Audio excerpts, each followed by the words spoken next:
Okay guys, so Tanque Verde Ranch in Tucson, Arizona is one of the oldest ranches, and it's a dude ranch, it's a working ranch.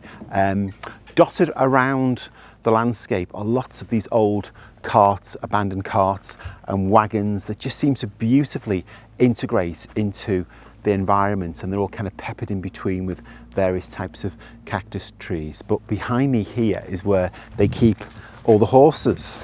They've got 187 geldings, which are male horses.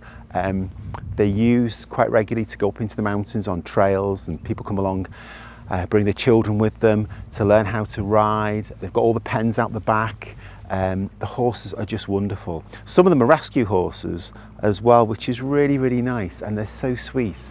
So at the moment you can see they're all just hanging out with their friends, they're just chilling out, passing the time away.